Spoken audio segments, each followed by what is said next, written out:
Far be it for us to trivialize the life and the death of Mayor Menino by speaking of him as a sports fan, so let's get this out of the way first.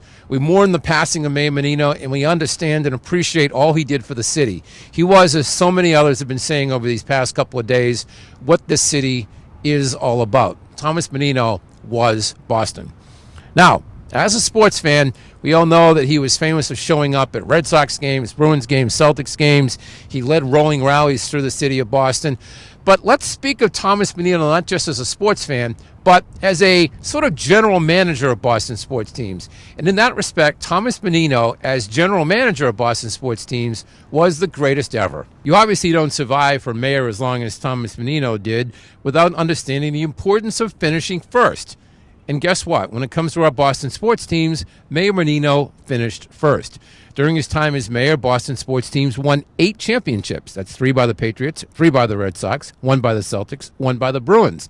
The 2013 championship put Mayor Menino 1 title ahead of both Kevin White and John F. Collins. Kevin White won championships with the 68, 69, 74, 76, and 81 Celtics and the 70 and 72 Bruins.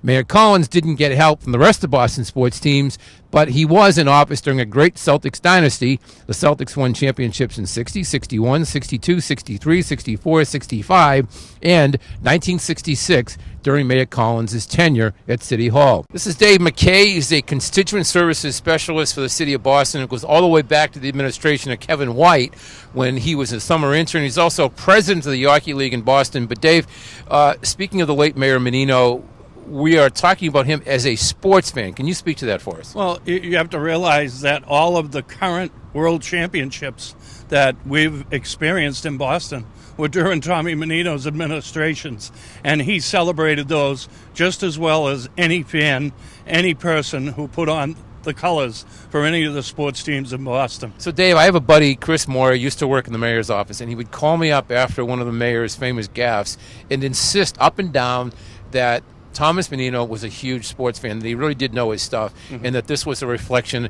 that he got excited and he would move on here before he got to here when he was speaking. Can you speak to that? Absolutely. Self-proclaimed not a fancy talker. Tom Menino knew his sports. He knew his players. Definitely went to the games on a regular basis, attended Super Bowls. He attended the spring training of the Red Sox when they were in the old ballpark at City of Palms Park almost every year.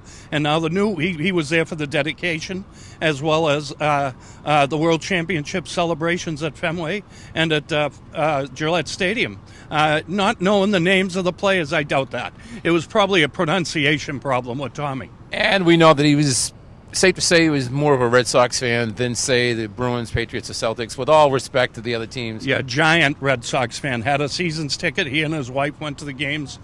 So if James Michael Curley was the mayor of the poor, if Kevin White was Kevin from heaven, if Southeast Ray Flynn was the greatest basketball-playing mayor in the city's history, then what do we say of Thomas Menino? Well, among his many, many, many other attributes, Thomas Menino was the mayor of the rings.